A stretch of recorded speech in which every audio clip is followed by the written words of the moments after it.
सोनम अपने भैया भाभी के साथ रहा करती थी। सोनम की भाभी आए दिन सोनम को किसी न किसी बात को लेकर ताने दिया करती। वो अपनी ननंद सोनम को बिल्कुल भी पसंद नहीं किया करती थी। ऐसे ही एक दिन सोनम अपने भैया से कहती है, भैया मेरी सहेली की शादी है और मुझे उस शादी में जाना है। आप मेरे लिए एक अच्छा सा सूट ला दो ना। अच्छा ठीक है, मैं तेरे लिए सूट ला दूंगा। और कुछ भी चाहिए क्या तुझे? नहीं भैया, बस मुझे सूट चाहिए, बाकी सब कुछ है मेरे पास। इतना बोलकर सोनम का भाई अपने कमरे में चला जाता है। सोनम की भाभी दोनों भाई बहन की सारी बातें सुन लेती है और वे गुस्से से तनतनाते हुए अपने कमरे में आ जाती है और सोनम के भाई को फटकारते हुए कहती है, हाँ हाँ, बहन को सूट दिया जा रहा है, वह भी नया नया शादी में जाने के लिए, और मैं सारा दिन घर का काम करूं और बदले में मुझे क्या मिलता है? अच्छा तो तुम्हें भी कुछ चाहिए? बताओ अब तुम्हारी क्या इच्छा है? मेरी इच्छा ये है कि तुम सोनम को कुछ भी नहीं दिला रहे हो। अगर तुमने उसे दिला दिया ना तो मैं मायके चली जाऊंगी और फिर कभी भी नहीं आऊंगी। उसके बाद रहना तुम दोनों भाई बहन अकेले। अरे ये क्या बात हुई? अब सोनम को शादी में जाना है और वैसे भी मैंने उसे बहुत समय से कुछ नहीं दिया है, इसी बहाने मैं उसे कुछ दे भी दूंगा। अब माँ बाप के जाने के बाद उसका है ही कौन मेरे अलावा? फैसला आपके हाथ में है। आपको बहन चाहिए या फिर पत्नी? मैं चली जाऊंगी यहाँ से और फिर कभी वापस नहीं आऊंगी। सोनम अपने भैया भाभी की सारी बातें सुन लेती है। थोड़ी देर बाद जब सोनम का भाई अपने कमरे में अकेला होता है तब वहाँ सोनम आती है और अपने भाई से कहती है, अरे भैया मुझे आपसे कुछ कहना था। हाँ बहन, बोल क्या हुआ? वो भैया, मैं कल अपना पुराना बक्सा खोल रही थी और मैंने देखा कि उसमें एक नया सूट रखा है और वो सूट मैंने कभी पहना नहीं, तो आप मेरे लिए सूट मत लाना क्योंकि मेरे पास सूट है। अच्छा ये तो बहुत अच्छी बात है। चल ठीक है, तू यही सूट पहनकर शादी में चली जाओ। ऐसे ही दिन बीत जाते हैं और एक दिन सोनम की बहुत ज्यादा तबीयत खराब होती है। तभी उसकी भाभी उसके भाई की गैर मौजूदगी में उसे कहती है, ओ महारानी, मुझे नौकर समझा है क्या? इस घर का सारा काम मैं करूं और तुम आराम से बिस्तर तोड़ो। उठकर काम करो। भाभी मेरी तबीयत बहुत ज्यादा खराब है और मुझसे काम नहीं होगा। अरे कैसे नहीं होगा? जब खाना नहीं मिलेगा तो तुमसे सब कुछ होगा। उठकर शांति से घर का सारा काम करो, वरना मैं घर का एक काम नहीं करूंगी और तुम्हारे भैया आएंगे तो वे भूखे ही सोएंगे। इतना बोलकर सोनम की भाभी अपने कमरे में जाकर सो जाती है। ऐसे ही शाम हो जाती है। जब सोनम का भाई घर पर आता है तो देखता है कि घर का सारा काम ऐसे ही फैला हुआ है। वह गुस्से से अपनी पत्नी के पास जाता है और उसे कहता है, ये सब क्या है? घर में झाड़ू तक नहीं लगा क्या? सुबह से पूरा सामान फैला हुआ है। क्या कर रही थी तुम दोनों सुबह से? अब बोलूंगी तो तुम यही कहोगे ना कि मैं तुम्हारी बहन की बुराई करती हूँ। मेरी तबीयत ठीक नहीं थी। मैंने सोनम से इतना बोला कि सोनम घर का काम कर लो। मैंने सोनम से इतना बोला कि घर का काम कर लो थोड़ा। आज मेरी हालत नहीं है काम करने की। उसने मुझे ऐसे कड़वे शब्द बोले कि मैं तुम्हें बता भी नहीं सकती। चलो उसने जो कुछ भी कहा मैं उसे भूल भी जाऊं, लेकिन घर का सारा काम उसने छोड़ दिया। यहाँ तक कि मेरी तबीयत का भी नहीं पूछा उसने। सोनम का भाई गुस्से से सोनम के पास जाता है और उसे 2-4 बातें सुनाने लगता है और सोनम बेचारी दुखी हो जाती है और वह बीमारी की हालत में उसके घर का सारा काम करती है। वह अपनी भाभी की हरकतों से बहुत ज्यादा परेशान हो जाती है। ऐसे ही एक दिन सोनम की भाभी सोनम से कहती है, ओ महारानी, घर का नल खराब हो चुका है, तो जरा आप मटका उठाओ और गांव में जो नल है ना वहाँ से पानी भर कर लेकर आओ। सोनम मटका उठाती है और गांव के बने हुए नल के पास जाती है। वे देखती है कि वहाँ गंदगी में 3 नल बने हुए हैं। तीनों नल इतने ज्यादा गंदगी में होते हैं कि वहाँ कोई भी इंसान जा नहीं सकता। नल के आसपास बहुत ज्यादा कूड़ा करकट, कीचड़, जानवरों के मल वगैरह पड़े होते हैं। ये सब देखकर सोनम का मन अजीब सा हो जाता है। वे अपना मटका उठाती है और गांव के कुछ नल ढूंढने की कोशिश करती है, लेकिन उसे कोई भी नल सही नहीं मिलता। फिर वो दोबारा उसी 3 गंदे नल के पास जाती है। उसे मजबूरी में नल के आसपास सफाई करनी पड़ती है। साफ सफाई करने के बाद नल के आसपास का एरिया बिल्कुल साफ हो जाता है और वहाँ का माहौल बहुत खुशनुमा हो जाता है। सोनम जैसे ही नल को चलाती है तभी एक नल से सोना निकलने लगता है। वे घबरा जाती है। फिर वे दूसरा नल चलाती है, उस नल से चांदी निकलती है। सोनम फिर से घबरा जाती है। फिर वे तीसरा नल चालू करती है, उस नल से आवाज आती है। वह नल सोनम से कहता है, सोनम, तुम्हारा बहुत बहुत शुक्रिया। आज तुम्हारी वजह से हम तीनों नल श्राप मुक्त हुए हैं। हम तीनों नल को एक साधु द्वारा श्राप दिया गया था। हम तीनों नल जादुई नल हैं। हम अपनी मर्जी से पानी नल से निकालते हैं और कभी अपनी मर्जी से पानी नहीं भी निकालते हैं। ऐसे ही एक दिन एक साधु बहुत प्यासे थे। वह हम तीनों नल से पानी निकालकर पीने की कोशिश करते हैं, लेकिन हम तीनों अपनी मर्जी से अपने नल से पानी नहीं निकालते। वे समझ गए थे कि हम कोई आम नहीं है, इसलिए उन्होंने हमें श्राप दे दिया था और उनके श्राप से हमारे आसपास हमेशा गंदगी रहती थी।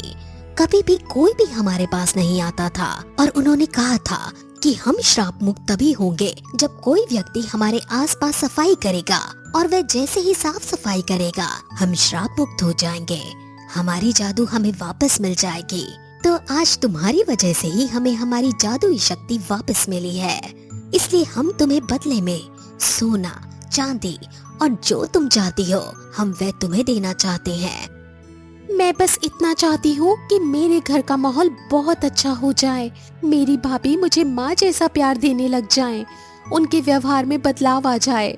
वे मुझसे बहुत नफरत करती हैं, इसलिए मुझे मेरी भाभी से माँ जैसा प्यार चाहिए।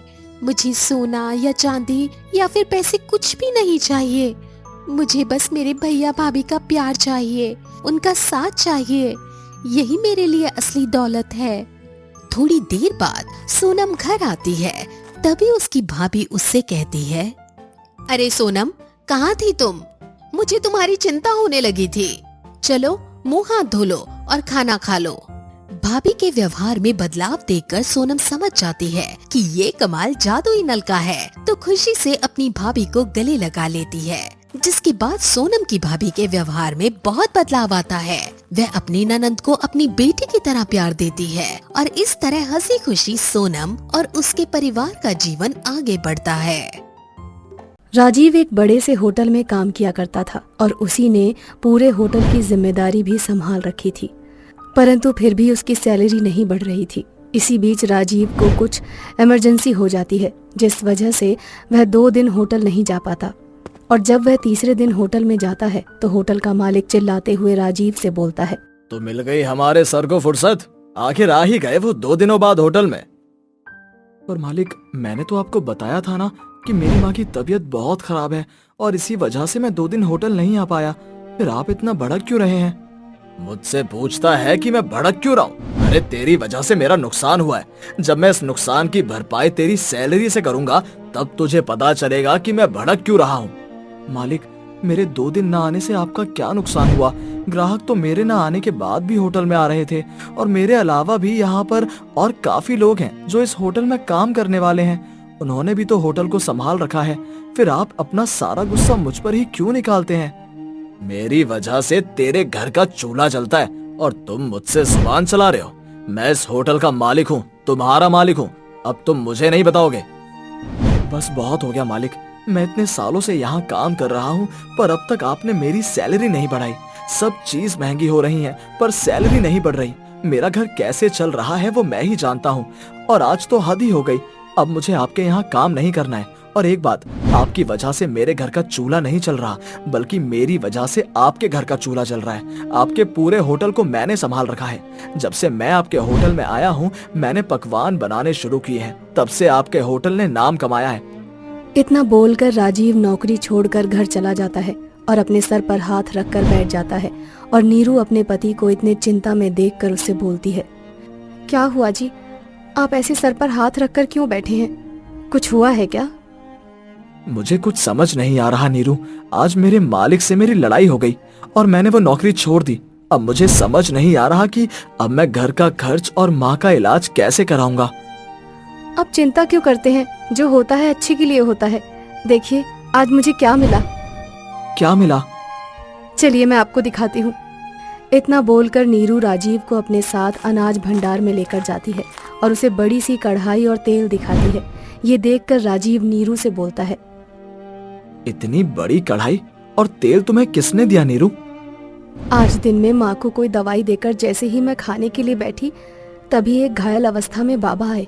मैंने अपना खाना छोड़कर पहले उनकी सेवा की और उन्हें खाने को दिया, जिसके बाद वो मेरी सेवा भाव से काफी प्रभावित हुए और बदले में उन्होंने मुझे ये कढ़ाई और तेल दिया और उन्होंने मुझसे कहा। फ्लैशबैक। बेटी, तुमने मेरी सेवा की है और मुझ भूखे को खाने के लिए दिया। मैं तुम्हारे इस सेवा भाव से बहुत खुश हुआ, इसलिए मैं तुम्हें ये जादुई कढ़ाई और तेल देता हूँ। ये जादुई कढ़ाई और तेल मेरे तप का परिणाम है। इसका कभी भी दुरुपयोग मत करना। इतना बोलकर बाबा एक मंत्र पढ़ते हैं और अपने कलश से गंगा जल निकालकर जमीन पर गिरा देते हैं। अब कुछ ही देर में नीरू के सामने जादुई कढ़ाई और जादुई तेल प्रकट हो जाता है और बाबा जादुई कढ़ाई और जादुई तेल देकर वहां से चले जाते हैं। अब जब आपने नौकरी छोड़ दी है तो मैंने भी सोच लिया है कि हम अपने इस हुनर का अब अच्छे से इस्तेमाल करेंगे और खुद के लिए हम इस जादुई कढ़ाई और जादुई तेल की मदद से अपना खुद की एक छोटी सी दुकान खोलेंगे। तुम सही बोल रही हो नीरू। अब बहुत जल्द इस जादुई कढ़ाई और तेल की मदद से मैं तरह तरह के पकवान बनाकर बेचूंगा और मेरे पास ग्राहकों की भीड़ लग जाएगी। साथ ही मैं अपनी दुकान कहीं और नहीं बल्कि उसी होटल के सामने खोलूंगा। जब मेरी दुकान उस होटल से ज्यादा चलेगी तब मेरे मालिक को पता चलेगा कि उसने कितने अच्छे काम करने वाले व्यक्ति को खोया है। अब राजीव बिल्कुल ऐसा ही करता है और वो कुछ पैसे उधार लेकर उस होटल के सामने अपनी छोटी सी दुकान खोल लेता है और जादुई कढ़ाई की मदद से तरह तरह के पकवान बनाता है। अब राजीव उस जादुई कढ़ाई से जब भी कुछ बोलता, वो जादुई कढ़ाई और जादुई तेल आइटम को फटाफट बनाकर राजीव के सामने पेश करते थे। अब राजीव जिस भी पकवान का नाम लेता, नाम लेते ही वो पकवान अपने आप कढ़ाई में बनने लग जाता और इसी तरह से अब राजीव की दुकान पर ग्राहकों की भीड़ लगी रहती थी। ये सब देखकर राजीव के मालिक को बहुत गुस्सा आता है और ऐसे ही एक दिन राजीव की दुकान पर एक छोटा सा बच्चा आता है जो उससे बोलता है, अंकल अंकल, क्या आपके पास समोसे हैं? बेटा, मेरी मिठाइयों की दुकान है, मैं समोसे नहीं रखता। क्या आपके भी पास समोसे नहीं है क्या? मुझे अब उस होटल में समोसे लेने पड़ेंगे, पर उस होटल के समोसे तो बहुत महंगे हैं और मेरे पास इतने पैसे नहीं है कि मैं उस होटल में से समोसे ले सकूं। उस बच्चे को उदास देख राजीव को अच्छा नहीं लगता और राजीव उस बच्चे से बोलता है, बच्चे, मुझे सिर्फ 10 मिनट दो, मैं अभी तुम्हारे लिए गर्मा गर्म समोसे बना देता हूँ। इतना बोलकर राजीव अंदर आ जाता है और कढ़ाई से बोलता है, हे जादुई कढ़ाई और तेल, मेरी दुकान पर एक बच्चा आया है, उसे समोसे चाहिए। मैं चाहता हूँ कि तुम उस बच्चे के लिए गर्मा गर्म समोसे तुरंत बना दो।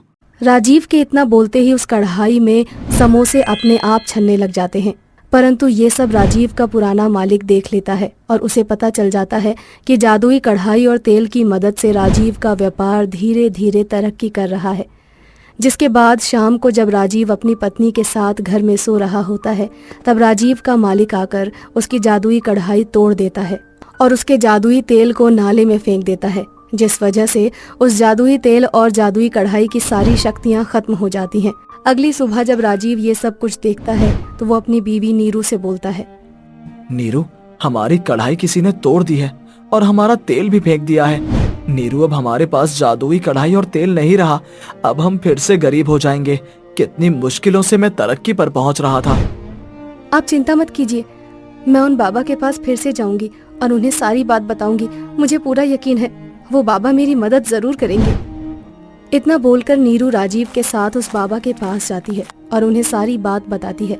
साथ ही उनसे दोबारा से जादुई कढ़ाई और जादुई तेल मांगती है, जिस पर बाबा उनसे बोलते हैं, राजीव, बिना जादुई शक्तियों के तुमने उस होटल को तरक्की के 7वें आसमान पर पहुंचाया था और अब जब तुम्हारी खुद की बारी है तो तुम एक जादुई कढ़ाई और तेल की मदद लेना चाहते हो।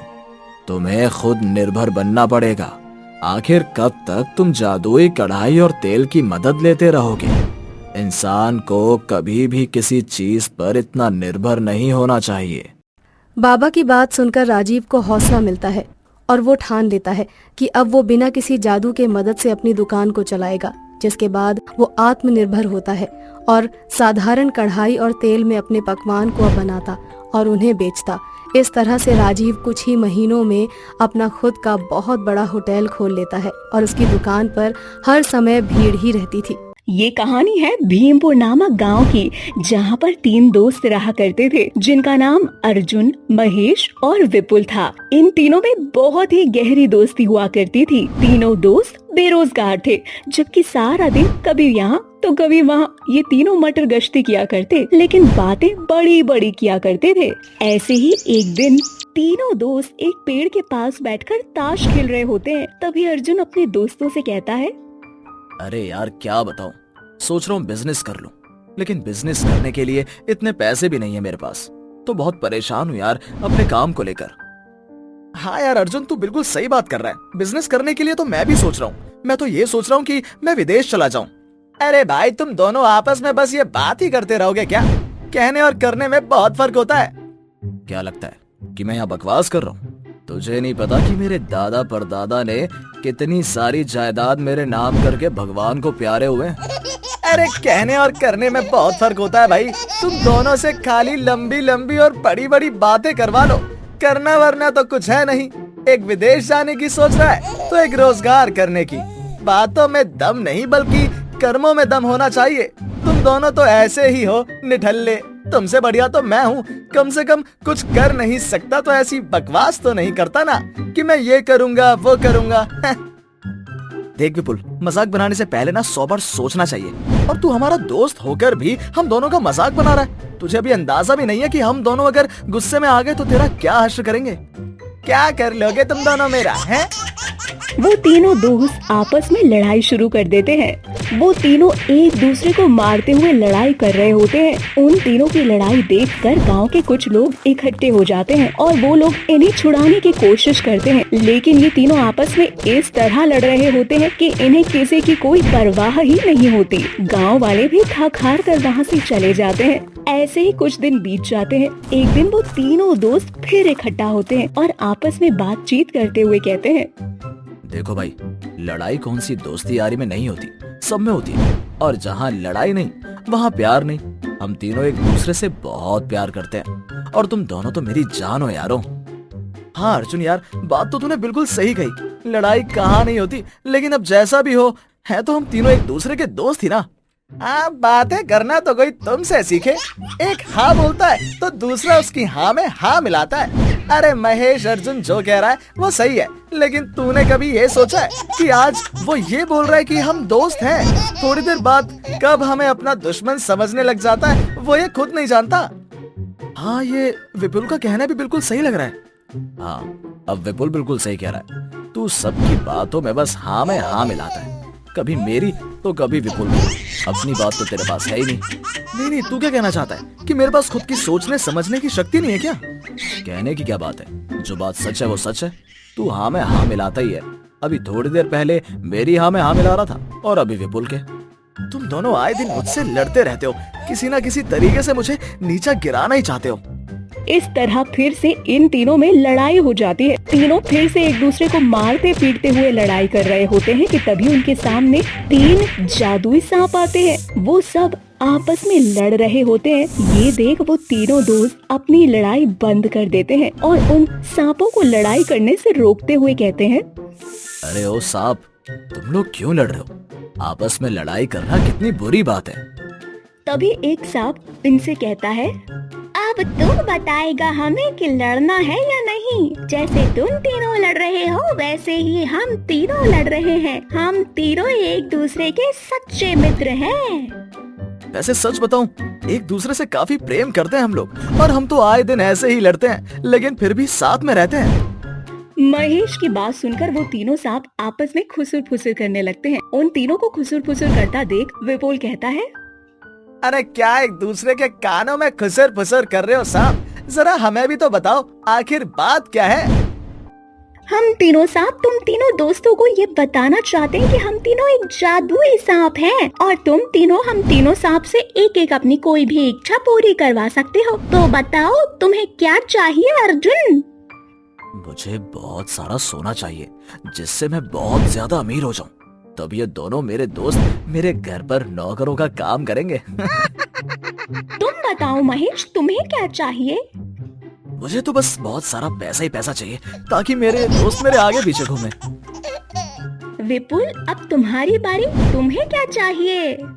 मुझे तो शर्म आती है इन दोनों को अपना दोस्त कहते हुए। मेरे दोस्त होकर भी इनकी औकात नहीं। कोई पैसा और कोई सोना मांगता है। भला मुझे तो हीरा चाहिए, हीरा, वो भी इतना कि पूरा गांव छोटा पड़ जाए। इतना हीरा चाहिए मुझे। तुम तीनों को अपनी इच्छा अनुसार सोना चांदी पैसा तभी मिलेगा जब तुम हम तीनों सांपों की रेस में जीत जाओगी और जो जीतेगा उसे उसके मन के मुताबिक पैसा हीरा सोना चांदी वो जो भी चाहता है वो उसे जरूर मिलेगा। लेकिन उससे पहले तुम्हें इसका विजेता बनना पड़ेगा। इसमें कौन सी बड़ी बात है, जीतना तो मुझे है ही। ये दोनों फट्टू हैं। देख, जुबान संभाल कर बात कर, समझा? नहीं तो क्या कर लेगा? अरे लड़ो मत यार, अभी लड़ने का समय नहीं है। रेस शुरू होने से पहले मैं तुम तीनों को बता दूं, तुम तीनों को अपनी मंजिलों के बारे में सोचना होगा। किसी के भी बारे में बुरा नहीं सोचना होगा। जो बुरा सोचेगा या सिर्फ अपना फायदा सोचेगा उसे उसकी इच्छा अनुसार कुछ भी नहीं मिलेगा। साफ शब्दों में कहा जाए तो वो हार जाएगा और ये रेस एक गांव से दूसरे गांव तक की होगी। तीनों दोस्त किसी तरह रेस के लिए तैयार हो जाते हैं। जादुई सांप अपना आकार बड़ा कर लेते हैं। इसके बाद वो तीनों दोस्त उन सांपों के ऊपर बैठ जाते हैं। तीनों सांप तेजी से आगे बढ़ते हैं। अर्जुन और महेश का सांप काफी तेजी से आगे बढ़ रहा होता है। विपुल का सांप पीछे ही रह जाता है। अपने मन को साफ रखते हुए वो रेस की तरफ बढ़ता है। ऐसे ही अचानक से विपुल का सांप काफी आगे बढ़ जाता है और महेश और अर्जुन का सांप पीछे रह जाता है। तभी महेश और अर्जुन अपने अपने मन में कहते हैं, गलती कर दी मैंने इस सांप के ऊपर बैठकर। काश मैं विपुल वाले सांप के ऊपर बैठता तो आज मैं आगे होता। हे भगवान, कैसा निठल्ला सांप है ये, इतनी धीरे धीरे चल रहा है। मुझे तो लग रहा है ये विपुल जीत जाएगा। थोड़ी ही देर बाद विपुल अपने सांप के साथ इस रेस का विजेता बनता है और वो सांप उसे खूब सारा हीरा देता है। ये देखकर अर्जुन और महेश उस सांप से कहते हैं, ये सब क्या है? ये विपुल कैसे जीत गया? अगर तुम तीनों जादुई सांप हो तो तुम दोनों को भी जीतना चाहिए था ना। हमने तुम्हें पहले ही बताया था इस रेस का नियम। इस रेस में मन को साफ रख के ही आगे बढ़ना है। जिसके मन में किसी को लेकर बैर आ जाएगा वो हार जाएगा। ये सुनते ही महेश अर्जुन सर पटक पटक कर रोने लगते हैं।